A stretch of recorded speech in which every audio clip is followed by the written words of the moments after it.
សួស្តីប្រមាណនេះគឺជាទាកប៉ាមកប្រមាណទាកប៉ាយើងចំជាលក្ខណៈគ្រួសារមកប្រមាណជាលក្ខណៈខ្សែយើងដាក់អញ្ចឹងមកប្រមាណហើយដាក់ឲ្យវាដើរលេងអញ្ចឹងណាហើយដាក់វាដើរលេងអញ្ចឹងទៅមើលទៅខ្ជុកណាមកប្រមាណហើយមាន2 4 6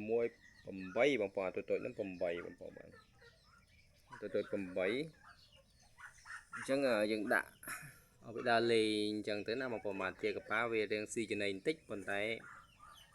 ចង់និយាយលក្ខណៈថាវាមិនរើសចំណីឯងបងប្អូនបានយើងដាក់ប៉ុណ្ណាក៏វាស៊ីអស់ប៉ុណ្ណឹងទៅបងប្អូនបានយើងចាំមកមើលបាវាធំមកបងប្អូនបានបាវាហ្នឹងប្រហែលជា4គីឡូ5គីឡូបងប្អូនបាន4គីឡូ5គីឡូអញ្ចឹងណាតូចធំជទងឯណាមើលទៅជូតណាបងប្អូនបានជូតសកម្មភាពគាត់កំពុងតែដើរជុំវិញនៅកន្លែងត្រង់អញ្ចឹងណាបងប្អូនបានអ៊ីវីវ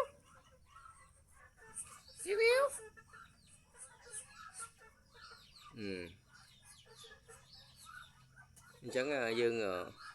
មានយើងដាក់មន់ដល់អញ្ចឹងណាបងប្អូនបានយើងធ្វើត្រង់អញ្ចឹងណាបងប្អូនបានត្រង់លក្ខណៈភាសាបងប្អូនបានហើយត្រង់ចែកបងប្អូនបានយើងដាក់ចំទៅបងប្អូនបានយើងចំណេញ space អញ្ចឹងណាយើងអត់មានប្រឡែងដែរអញ្ចឹងណាទាកប៉ាយើងដាក់ប្រឡែងខាងក្រោមអញ្ចឹងបាន2អញ្ចឹងណាបងប្អូនមិនយើងដាក់ឡំគ្នាវាអត់សូវនេះទេបងប្អូនបានយើងដាក់ផ្សេងគ្នាចឹងបងប្អូនអញ្ចឹងអានេះវាក្រាបទៀតហើយណាបងប្អូនបាទនេះបងគេបងប្អូនប៉ុណ្ណឹង2 4 6 9 ពងហើយបងប្អូនបាទ9ពងបាទដល់មឿនតែបានប៉ុណ្ណេះបងប្អូនបាទអូពងច្រើនណាបងប្អូនច្រើនតើបងប្អូនបាទច្រើនទៀតណែនហ្នឹងបងប្អូន